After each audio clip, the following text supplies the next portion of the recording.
everyone. Welcome to the Withering Effect, episode 105. Today's date is July 25th, Yep. 2021. I'm not used to saying the date first. This is new to us. Right. Well, it's people who listen to the show are just like, what?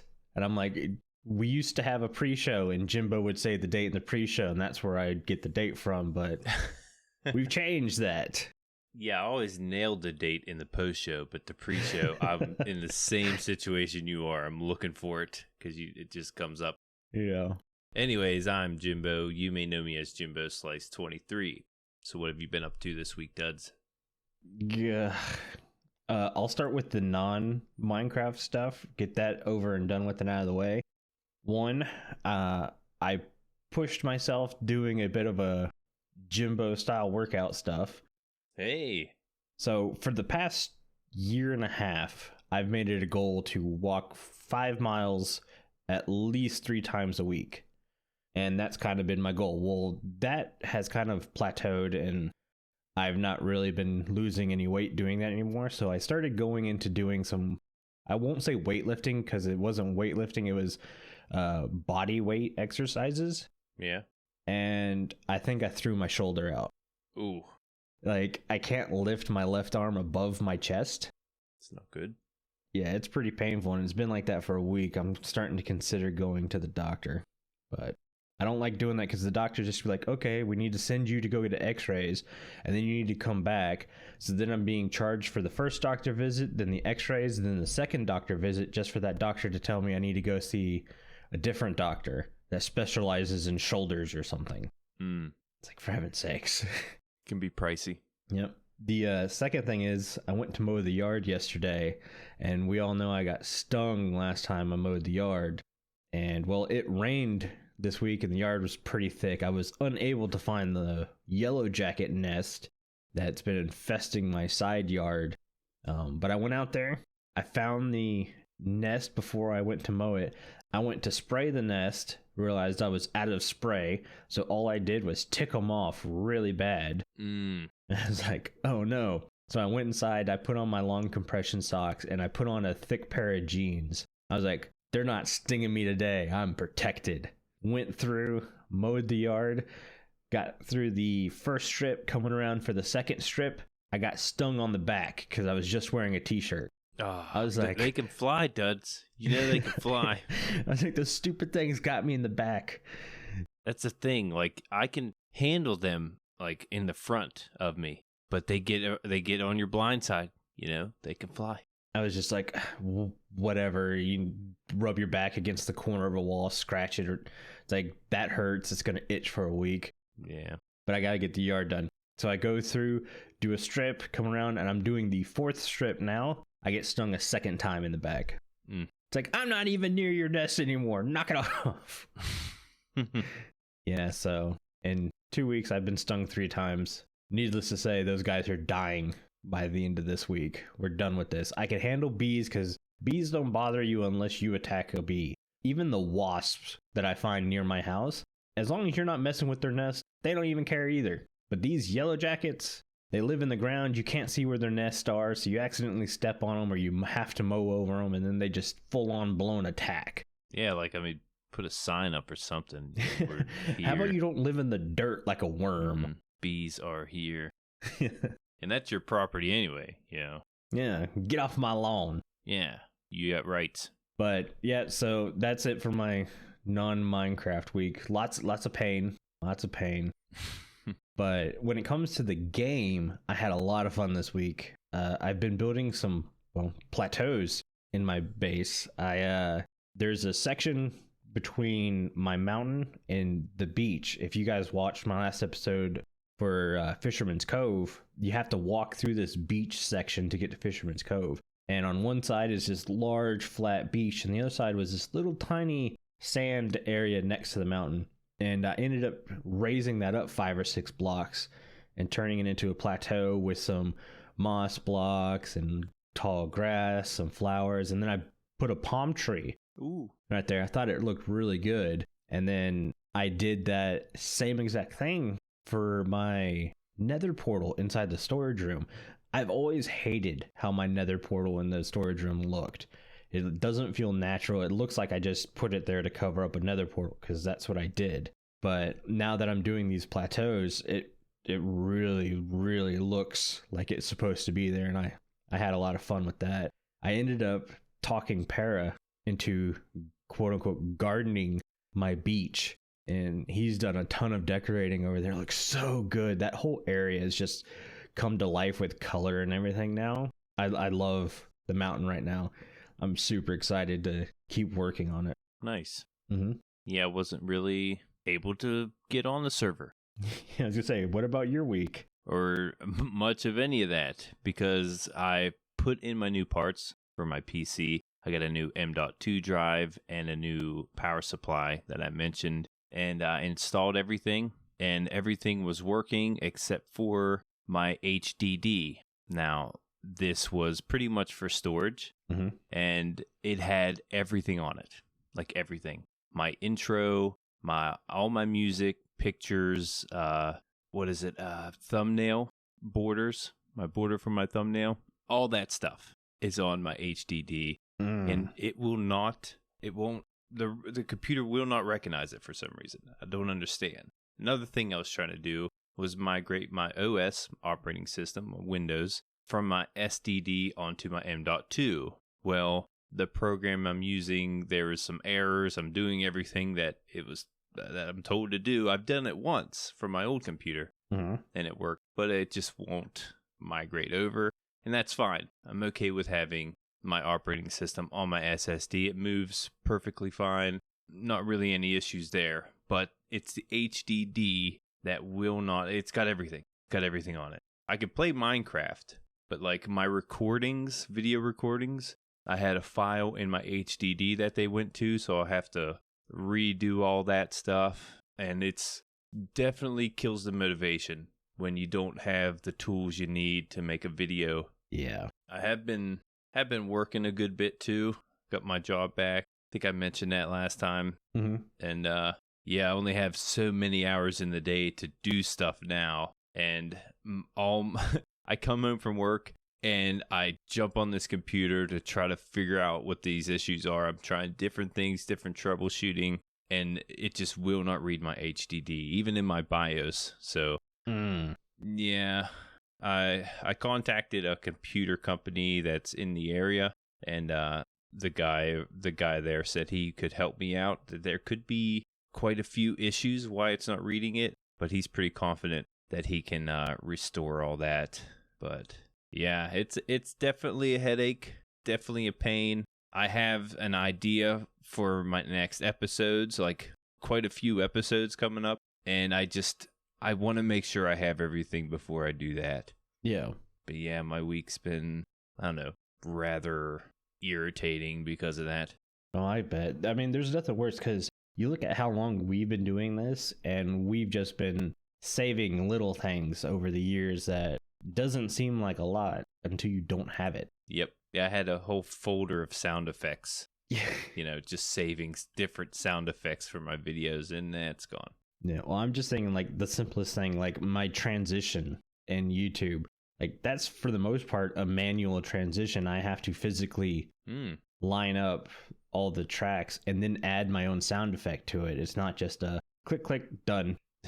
There's lining up and timing and everything that goes into it, and just losing the whoosh sound it makes would drive me bonkers, and I'd have to spend the next 20 minutes finding it.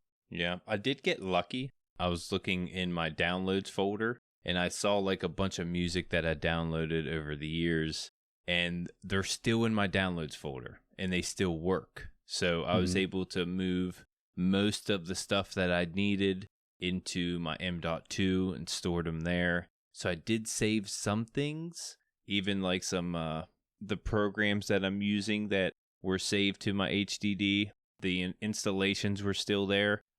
I still might want to go on the website and try to get the most up-to-date program, so I'm not going to download all these, but Audacity, I had to download that this morning so we can record the freaking podcast.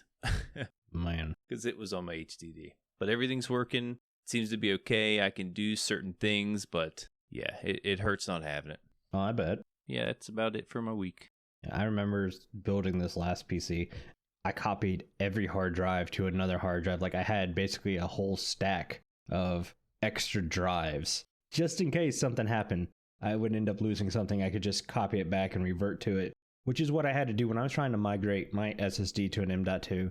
I also had the program fail on me and start throwing out errors and stuff, which is weird because it copied from the HDD to the SSD super easy. Same here. It was cake. But going from the SSD to the M.2, there's just something I was missing, and I was in the same boat as you. I go, it's not worth the hassle. The SSD works just fine. I just wanted a little bit quicker speeds, but it ain't going to bug me right if I don't have it. It's not like we're out here doing crazy things. It's like, yeah, my video editing might take an extra 2 minutes compared to the other stuff, and don't bother me.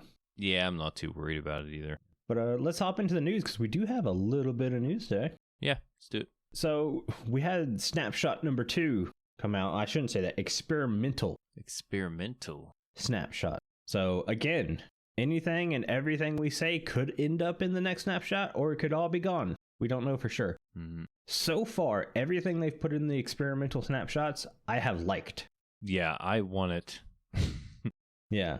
The big thing was a lot of bug fixes in this one. They had a lot of biomes that weren't in the old snapshot or in the first snapshot are now brought into the new snapshot. Mm-hmm. Biome placement in general is a lot smoother than it was before. You don't end up with the little micro biomes. Like you would have a field, and then I guess you could have one little dot of badlands in the middle of this plains biome, stuff like that. I think the bigger one was swamps generated in very weird areas. Things like that. I guess there was like desert temples in the middle of jungles. Yeah, that was another thing. Yeah, it's a good bug fix. Might want to fix that. Yeah. The beaches have gotten beachier, which I'm super happy for. I saw the tweet going out. I think it was Henrik that posted the tweet. He was asking about and they went with beachier beaches, which I generally like, though they do have spots where there's no beach, just so it adds some variation, which looks really good. I'm happy with that. Yeah, I agree. Looks pretty good. Mm-hmm. The only thing that I'm kind of about was they fixed the underground biomes, like the caves and stuff. I think it was the lush cave and the dripstone cave, from interfering with the surface level biomes, which kind of stinks because a lush cave on the surface looked awesome. Like, it looked super cool. Now, they did say that these biomes can leak out of cave entrances. So there's a chance you'll get a small bit of it, but I don't think it's going to be on the same scale it was before. Makes sense. I get why they did it, but I'm still just like, but lush caves on the surface look so cool. Yeah, I mean, you can always, terraform the surface to look like a lush cave. Oh, yeah. That's the best part about Minecraft. Mm-hmm. Make anything look like another biome. You can move biomes, really, if you wanted. Yeah. Another tweet, I think, from Henrik, where they were talking about mountain height, and they asked, where should the tallest mountain be? And I'm hoping it was my tweet that kind of put it out there. I kind of doubt it. There's probably a lot of people asking for this, but I really wanted a mountain peak, at least rarely, to be as tall as possible. So, like, you can be like, hey, our map has Mount Everest. Right. And how cool that is. So you'd have a landmark, and it turns out they actually... I'd be okay with that. Yeah, they've increased the height of some of the peaks. They can now go between 220 to 260. So it's not quite all the way up towards build limit, but they're really, really tall now. But they're also pretty rare, which I like. So now if you get a rare, super tall mountain, you get to brag, I got this cool mountain on our map. Yeah, you also got to climb it. Yeah. Which, I mean, it's not like you can just throw on your elytra and fly up there or anything. Right.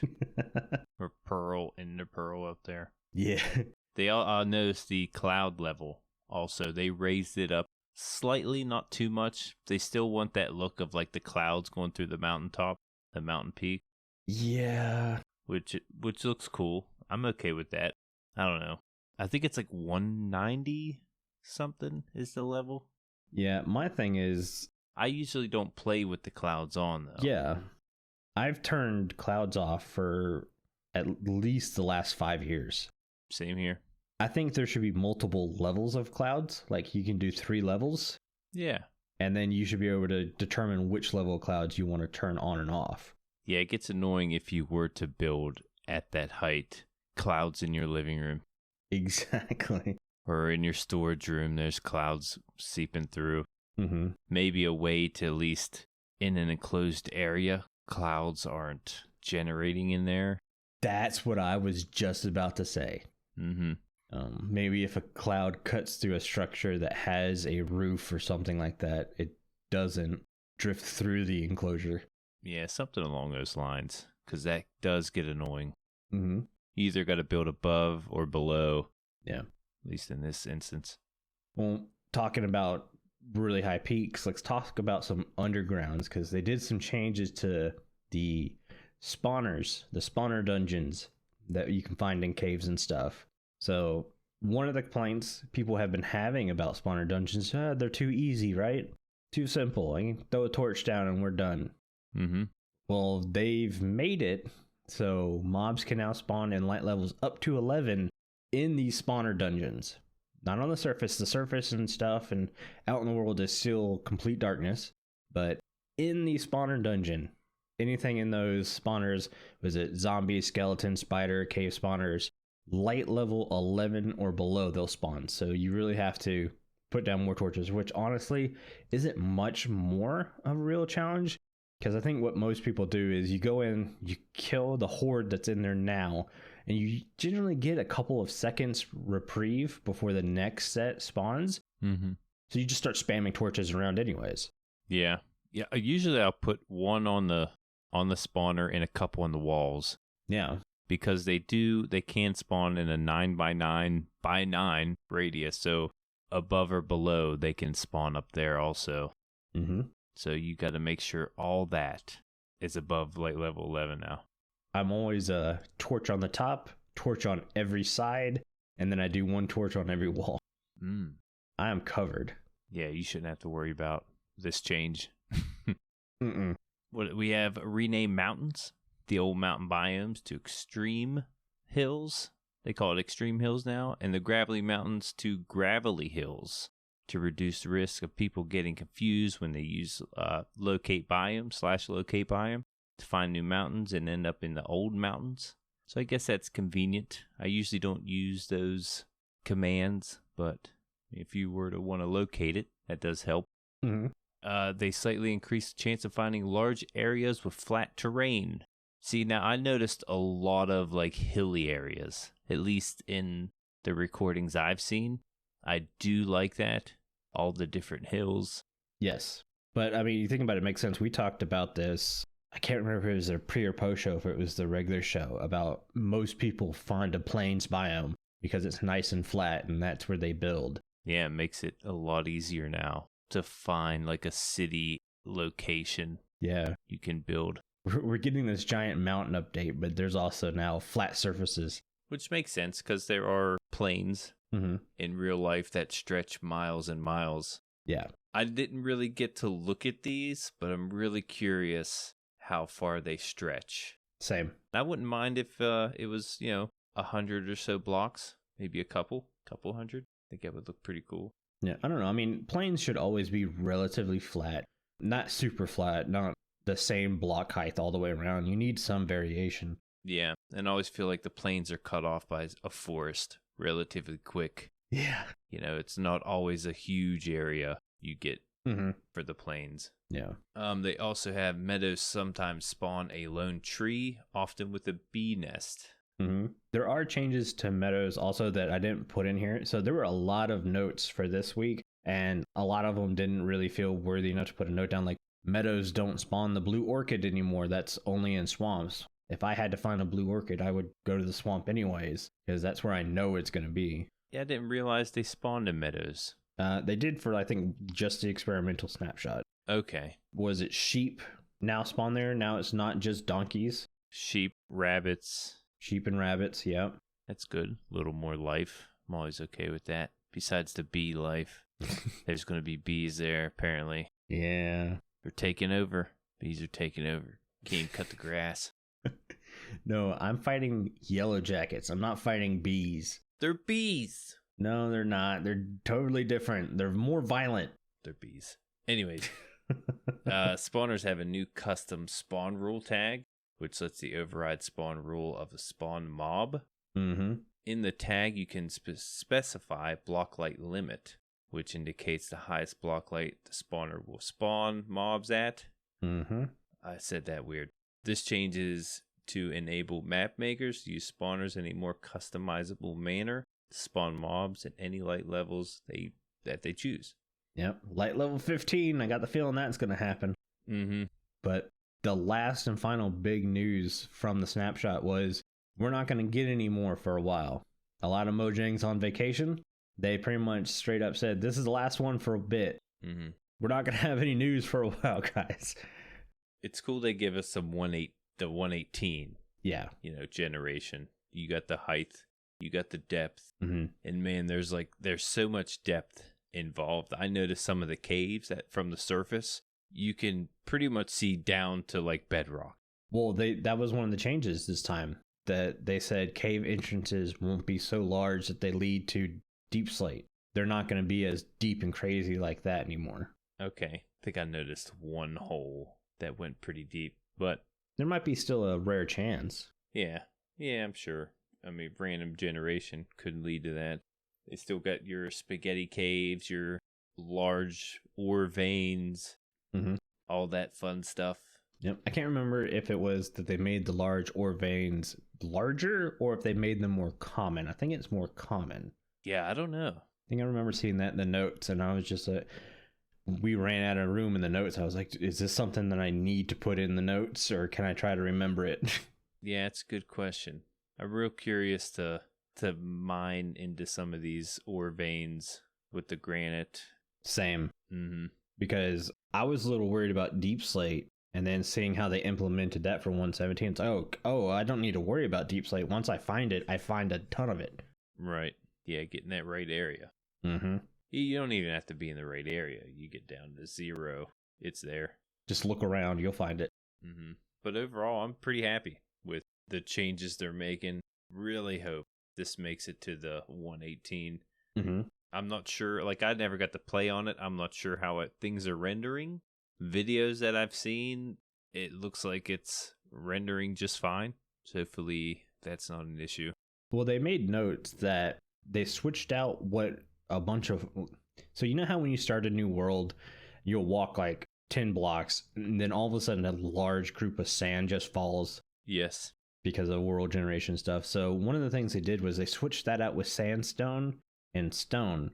Basically sandstone for the sand and stone for the gravel to keep that from happening. And they said that actually helps world performance a lot. Okay. Not so much of a chance of running into falling sand. I found so much falling sand on this season of Ripple Effect. It's not even funny. A lot of things I know, like in the Nether, when I'm flying around the Nether and you see lava coming down from the ceiling. Mm-hmm. It helps to see that to know you're in a new place. That's true too. No one's been there. Probably find something no one's found before. Mm-hmm. But yeah, they're not customizing the Nether. I mean, height-wise. Mm-hmm. They just fixed it. So I wouldn't expect much of that. Yeah. That's kind of it for the news this week. And I guess for the foreseeable future. So guys, send in some listener comments, some host questions, stuff like that. Because we're obviously going to be needing to replace Minecraft news with something. Yeah, make up news now. We're going to have to just make it up. This week's news, Jimbo found out wood blocks can be chopped with an axe. Dud stung for the 18th time. Yeah, that's probably going to happen. But speaking of listener comments, we have one from High Hopes. They ask, in Bedrock, we have what's called Character Creator, which allows you to customize your character with preset designs for clothing and limbs. Would you want something like that added to Java? They put an edit in there saying that I'm not saying remove the current system in place, but in addition to, since some people find it challenging to design their own. And that's obviously the first thing. Mojang preaches we don't want to take anything away, we want to add on. And as someone who likes designing their skin, 100% you cannot take away my Miners Need Cool Shoes website to draw up my own skin. That has to stay. But at the same time, I agree. There are people out there who really struggle with creating their own avatar. So it kind of makes sense to have something like that added on. Yeah, to where they can like piece it together. Mm-hmm. Yeah, I understand that. It's not something I would take part in. I mean, I Yes. do want mine to be more unique. You know, if you can make your own, the more unique it'll be. So that does help. When I did make my skin, the skin place I went to look for some. I mean, I went through different skins to try to get an idea of what my character was going to look like, and I think I went with like, you know, he was in a suit, and I pretty much changed the head of it, and then over the years, I ended up changing the suit out. You helped me with this recent skin, yeah, that I have with the vest. I really like the vest look. I do too, because it gives you that suit look without being like everyone else who has a suit. Right. Yeah, there's way too many characters with the suit. And again, if you do have this option, like in Bedrock, you're going to see not just people wearing suits, but the same one, you know. Java gives you an opportunity to change all that. Anything, pixel by pixel. You can do the pixel by pixel in Bedrock. I'm not sure how to do it, but I know it's possible, and it may only be possible for the PC version. Yes. Not the console version. Mm-hmm. But yeah, adding a character creator that gives you a couple presets makes sense. I know Bedrock gets a lot better models. If that makes sense. Like, you're not just stuck to Steve or Alex. Like, I think Sonic was the latest one that came out with a different model. When they did a Star Wars pack, you had like a Yoda sized model. Yoda was cool. Those are cool. You're not really customizing those per se, but those are nice. I don't know how those work though when you go to put armor on that model. Like, does the model change sizes? Are you still walking around? Is the hitbox the same? Yeah. I don't know. It's one thing. It's another thing. Yeah, I noticed I played with a guy with the Yoda skin, and his sword would like be above where Yoda was standing. And yeah, see? Don't know if he had armor on, really. Those are things that would annoy me. So I wouldn't want something like that. Be cool if they had like a little adorable armor set for Yoda. Yeah. Like a little baby sword. Could you imagine the work that would have to go into for every new model to remodel the armor that goes on these models? Yeah. It's a ton of work. Unless that's part of the customization for your character. When you're making the skin, you can put the level of your helmet, the level of your sword, your tools. If they can implement that somehow. Again, I don't know what that would take to put into the game. Yeah. That might be the only way I could see it working. Well, that or you'd have the option to set armor to invisible. Yeah. So you wouldn't see it. But again, you have to wonder about the hitbox. Right. I was just going to say that. But what was it? Hightail came out with their own character creator, and they said, like, we have so many options. There's no way you're going to find the same person twice. And I still stand by, yeah, you will. There's going to be that one model that a lot of people like. Right. And they're going to start using it. Won't be fully customizable, which to me is a bit of a downside. Yeah. Like hair. Yeah. Hair or hats. People are going to find that cool hat or cool hair. Yeah. That everyone's going to have. Regardless of color, it'll be the same. There's going to be this one baseball cap that just like every kid between the ages of 12 and 15 is just like, that's the cool hat. Bunk.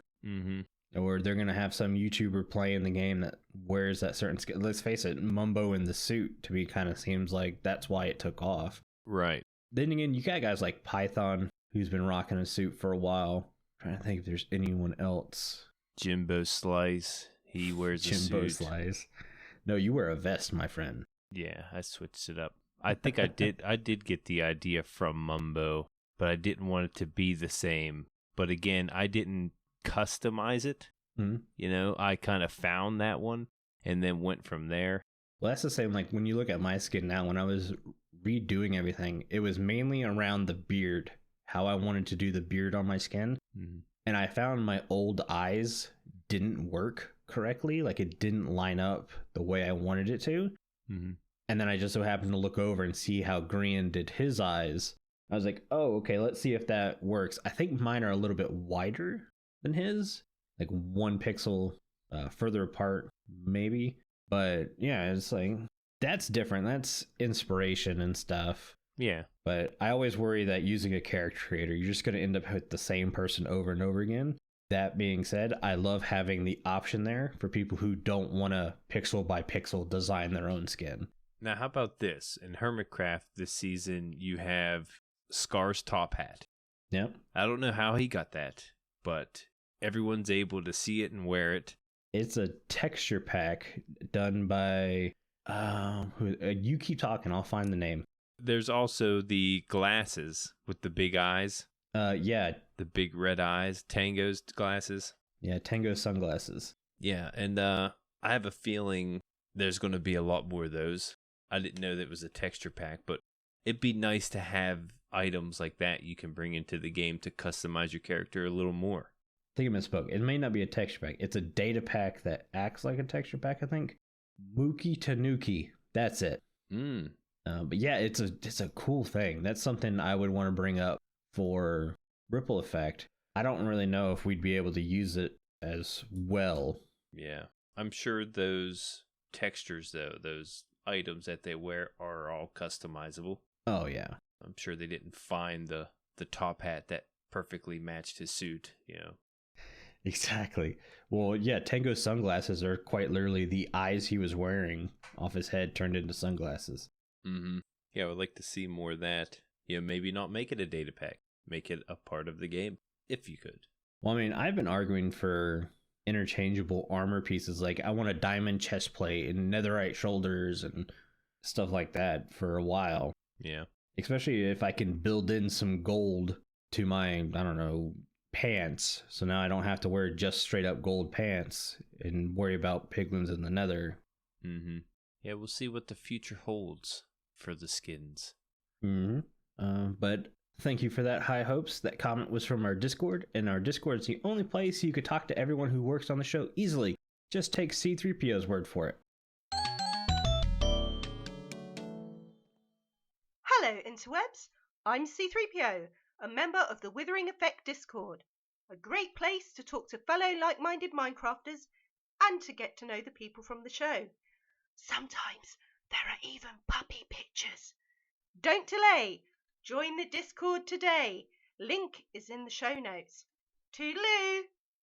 Duds made me say that.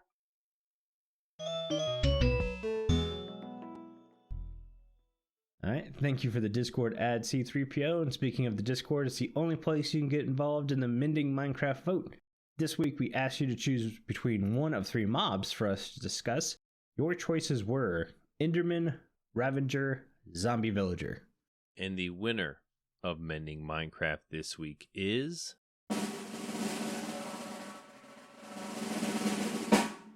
Enderman. Yep. With a generated pick. Yeah. Because there's technically a tie. Mm-hmm. The Enderman had 21 votes. Also the Ravager with 21 votes. But Carl is not gonna let it tie, guys. Yeah. You're not gonna end up with a tie. Carl's not gonna allow it. He did a random generator, and the Enderman won. And Zombie Villager had 13, by the way. But would you like to explain what we talked about before? Yeah, so behind the scenes, we had another bet going on. Jimbo had the Enderman, I had the Ravager, Carl had the Zombie Villager. I think it was Carl who didn't have time to pick this time, so he kind of got stuck with the Zombie Villager. And same bet as last time, but obviously, technically, the Enderman and Ravager tied, and both me and Jimbo agreed it's not a win if it comes down to a coin flip. Right. So... yeah, I'm not going to take that. We're disallowing the bet basically this week. We'll pick another random Mending Minecraft to bet on again, but yeah. I think when we finalized the bet, Zombie Villager had a slight lead, but it was all really close at the beginning. Yes, Zombie Villager was ahead by 1 vote early. Yeah, I think it was like 9, 9, and 10. It's a pretty close week. Well, and Ravager held the lead after that first day for basically the entire time until yesterday, actually. Yeah, I promise I didn't influence any votes. Yep, that's part of the rules. You cannot influence the vote. Mm-hmm. I could easily vote for it, but we're not allowed to keep our hands off him. Yep. Anyways, a few things on the Enderman. An Enderman is a neutral mob with unique teleportation abilities who will only attack players who look at its eyes or attack them first. Endermen have long legs and arms, purple eyes, and sometimes it picks up individual blocks and moves them elsewhere. It also emits purple-like particles. Enderman is the only mob that can naturally spawn in all 3 dimensions. They are very abundant in the end and spawn frequently in the Nether warped forest. Wearing a carved pumpkin on your head allows you to look at the Enderman without them getting aggro. Enderman can drop up to 4 Ender Pearls or none. Enderman can take damage from water, including rain. And Endermen are naturally aggressive to Endermites and will attack any on sight. Mm-hmm. That's all I got. Yeah, so fixing the Enderman is a super big challenge. Because again, Enderman, I feel, is one of the more complete mobs in the game. They technically do a good bit. When you start to think about the fact they're a hostile mob that's not really hostile. They have a weakness for Endermites, which means they're also very easily farmable, which is nice. Yeah, for me, the big thing was Endermen shouldn't be allowed to pick up things anymore. I just don't see the point of it. I think every SMP I've ever been on, that's the first thing that gets turned off is no Enderman griefing. Mm-hmm. If you're doing a long world, you really don't want to have to deal with the random block placement of an Enderman. Yeah, or maybe like put some stipulations behind it. There's actually a comment in the Discord about Endermen only taking blocks if they're aggroed. And that kind of makes more sense, that they just don't randomly pick them up. Maybe put something behind it to where they can only do it in a certain situation. I guess, because you also have that kind of issue with creepers blowing up, destroying stuff. But if you play a creeper smart, you don't have to worry about it blowing up. Mm-hmm. I don't know. To me, it's one of those random things you can't control that I'm not really a fan of. Yeah, and the problem is, you can light your area up to where they don't spawn, but then they can teleport to that lighted up area and then take your blocks. I live in the middle of an ocean. Basically, 90% of my base is half slabbed. And Endermen will teleport into my base all the time because they're spawning, and I'm in an ocean, so it's filled with water. The only place they can go is my base. Mm-hmm. And I have to constantly deal with those guys. That's true. Yeah, there's also the debate in Discord with the name Enderman. Mojang did mention they like to keep all mobs gender neutral. They changed the pigmen to piglins. Mm-hmm. So someone mentioned, I think it might be Rebel JC, to change it to enderlings. Mm-hmm. Yeah, that sounds pretty cool. Yeah, I'm good either way. It doesn't really bother me. Just to play devil's advocate, I'll put out there the word human has man in it, but we know human is gender neutral. Right. But if they want to change it to Enderlings, it's not going to bother me. It's a name in a fictional game. I'm okay with it. If they're just doing that to kind of be consistent, yeah, I'm fine with it. But it doesn't really bother me. But if it's bothering somebody, I could see yeah, let's just go ahead and change it. It's not that big of a deal. Mm-hmm. But fixing an Enderman, kind of tough. You had mentioned something about pearls. Yeah. Where do these pearls come from?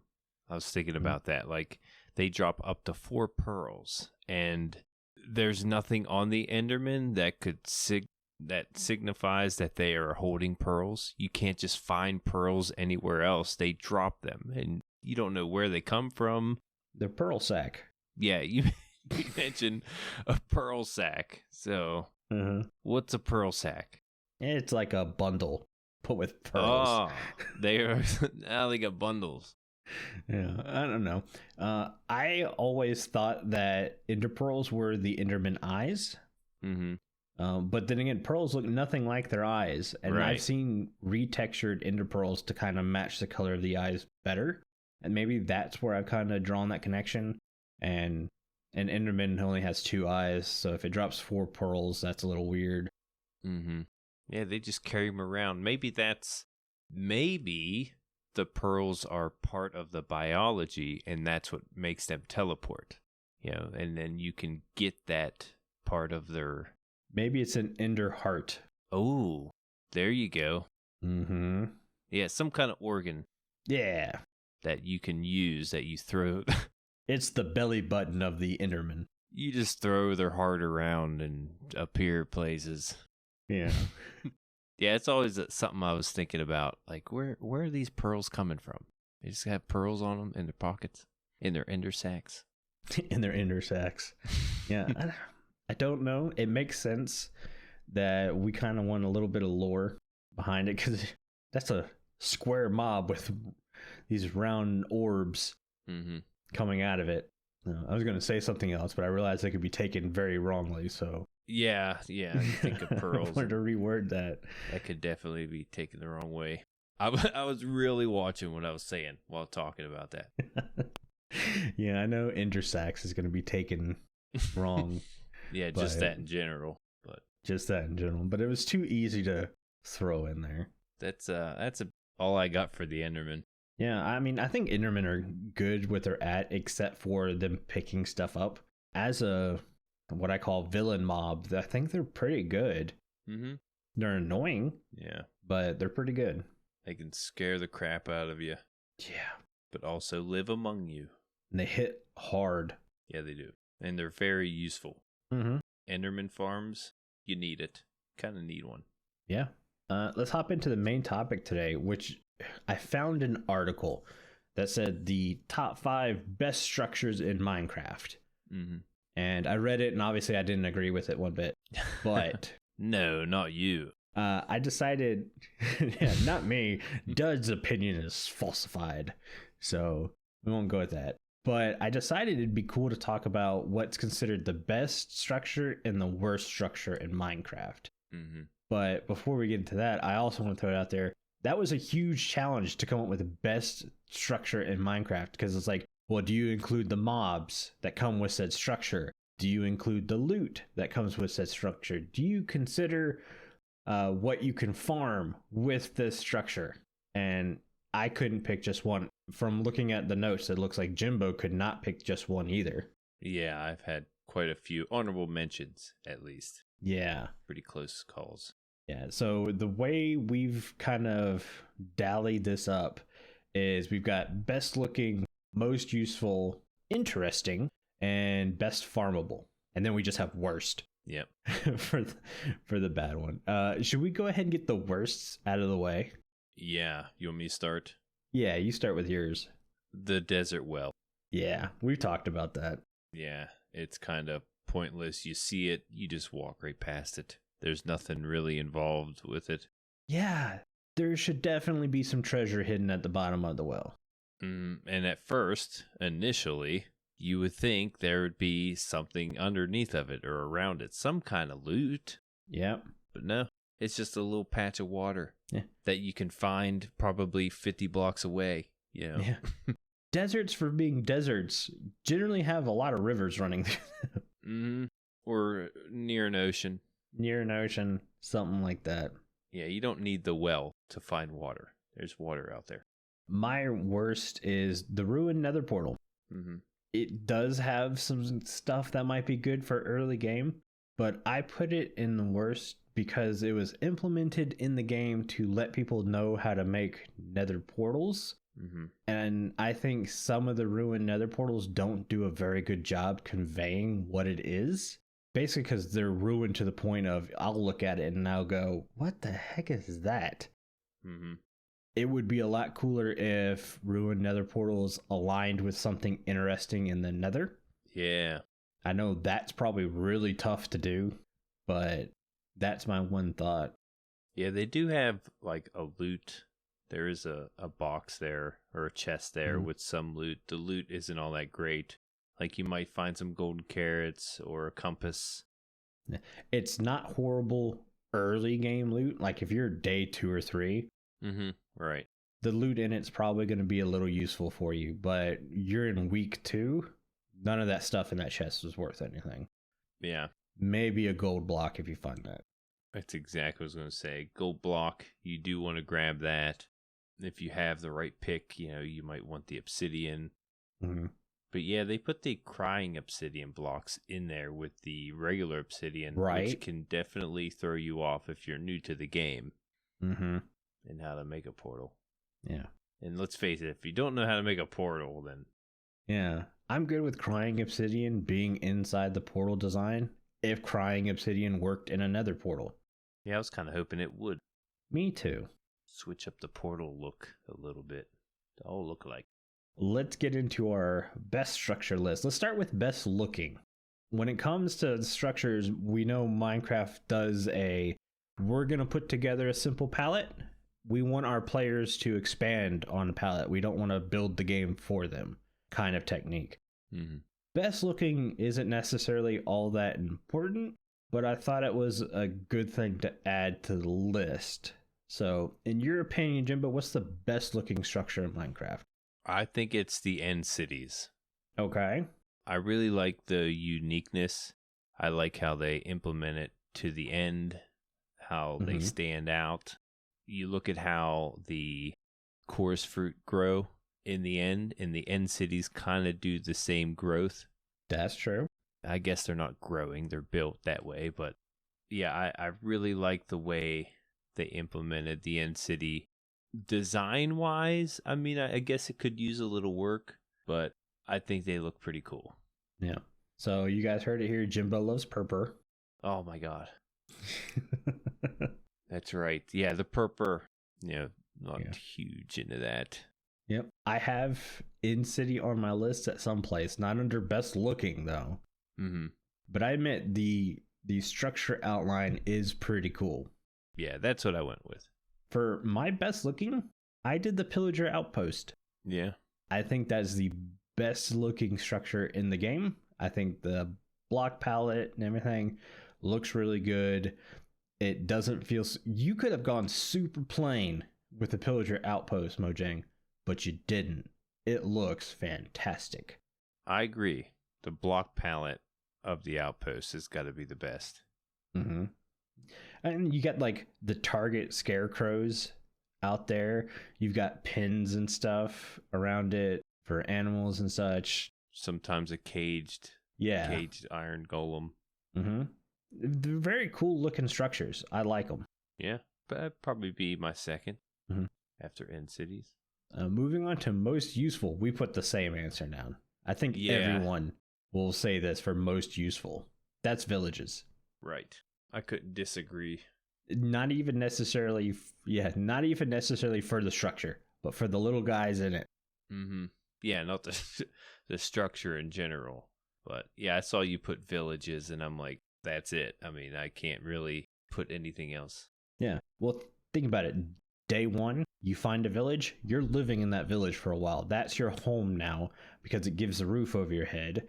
Day 96, you find a village, you're using that village to get villagers for a trading hall. Yep. Food. Super useful early game, super useful end game. Yes. So that's why it's the most useful. I do have a runner-up. Okay. And that's the Stronghold. The Stronghold has the end portal in there. Mm-hmm. And every server uses, and every world uses the end portal to get to the end. So it's got to be used. You have to use it. You can't really avoid it. Mm-hmm. Unless you don't want to go to the end, but why wouldn't you want to go get your elytra? Yeah. Or beat the game. You have to get there to beat the game. That's the most use from the Stronghold. You're not going to use much else of it. But the end portal room is definitely That's true. second on my list for most useful. Okay. I could see that. Well, and you also have the library, which is massive amounts of bookshelves and enchanted books and stuff. Yes. That's one thing you want to find in the Stronghold, if it's there. Mm-hmm. Next is the most interesting. Yeah. And I put Stronghold, oddly enough. You were getting that structure in this list at some point. Yeah. Just because of, you have your library areas, and there's so many twists and turns and hallways. There's so much involved. You don't know what room is in the next. Sometimes there's spawners. There's hidden loot. It's I don't know, it's a lot of fun trying to find the end portal, but also exploring the stronghold.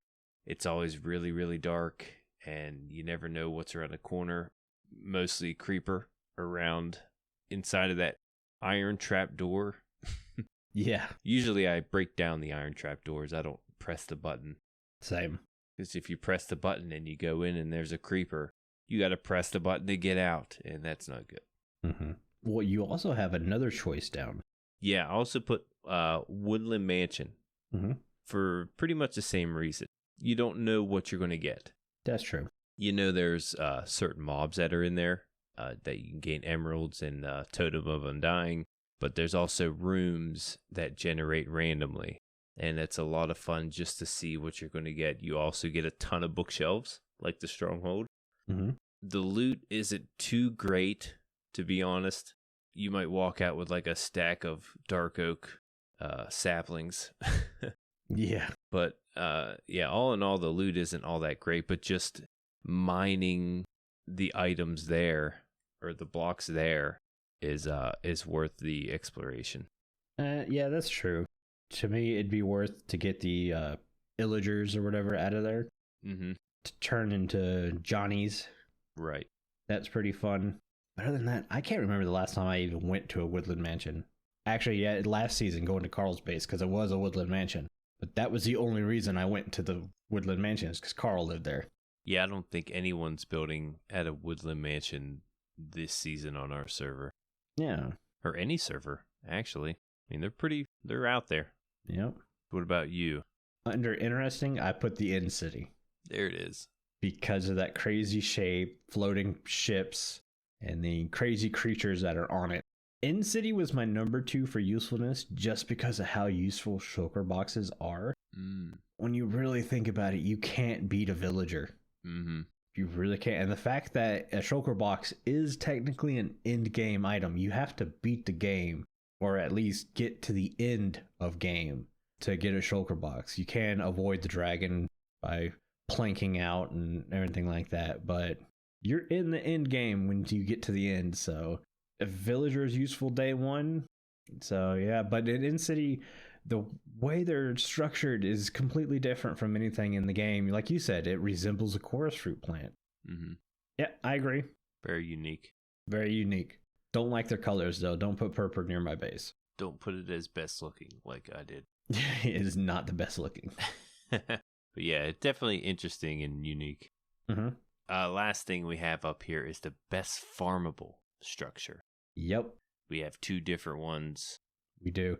I want to put out that Jimbo wrote the notes best Farmable. I also put interesting instead of interesting. I misspelled. I misspelled both of those. All right. But for your best farmable, what'd you pick? My best Farmable structure is the Ocean Monument. Yeah, that was a close second for me. I like the one you picked. I've actually dealt with both of these. But yeah, the Ocean Monument, I have fun raiding it, but once you get all that water out and you're able to farm those guardians, the XP, the prismarine blocks, especially the prismarine crystals, what's that? With the light block. Why can't I think of it? A sea lantern? The sea lantern. Yeah, the sea lantern are very useful. And mainly the XP nowadays. It definitely competes with the Enderman farms. Yeah.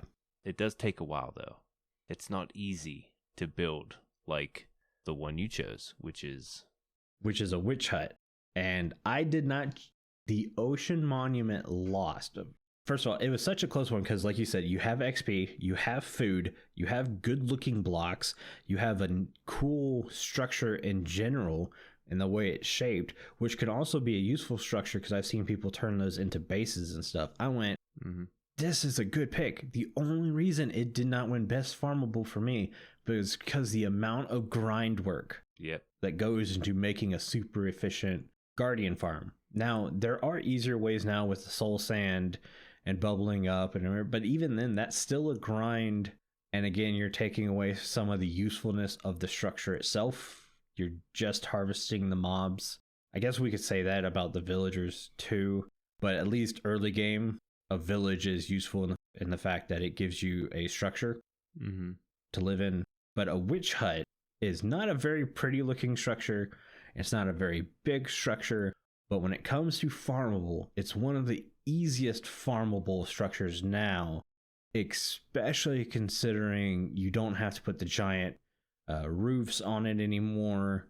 You can use tinted glass. You can use zombie, what are they called? Hoglins to push the witches around. Zoglins.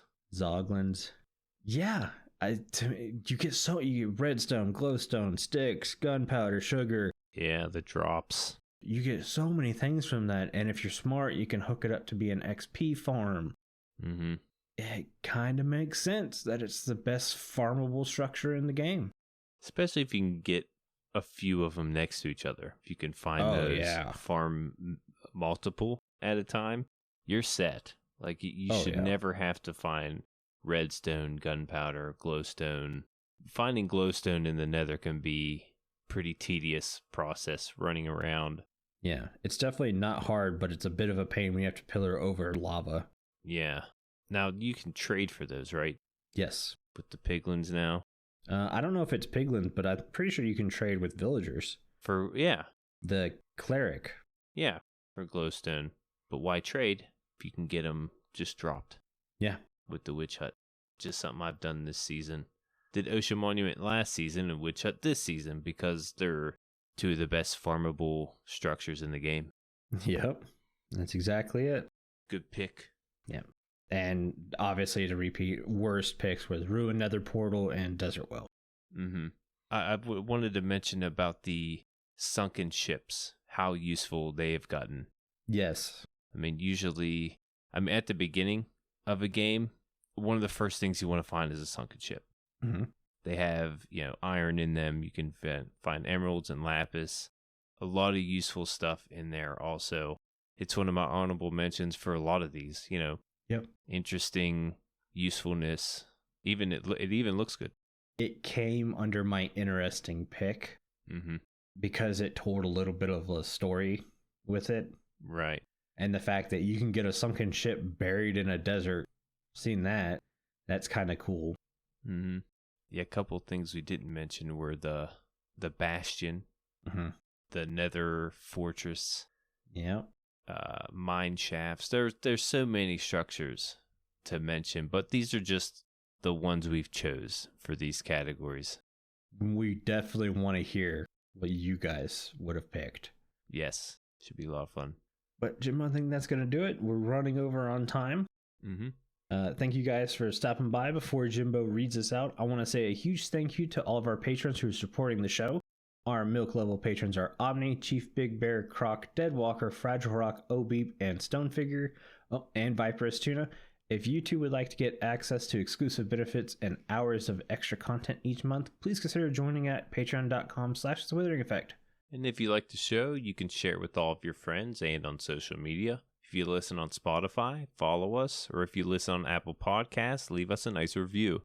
Doing any of these really helps the show reach more listeners. If you'd like to get in contact with us, send an email to podcast@thewitheringeffect.com, tweet us, leave a voice message, or join our Discord where you can have a chat with everyone who works on the show and fellow listeners.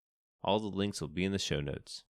This show has been brought to you by Jimbo and myself, but also our digital producer Carl. He helps make sure the show ends up where it should be, and the amazing music you hear in the intro and outro is created by the one and only Decoy. Everyone's social media info can be found in the show notes. You guys have been awesome. Thank you so much for getting wizards with us. You should probably go drink your milk now. Bye. See you guys.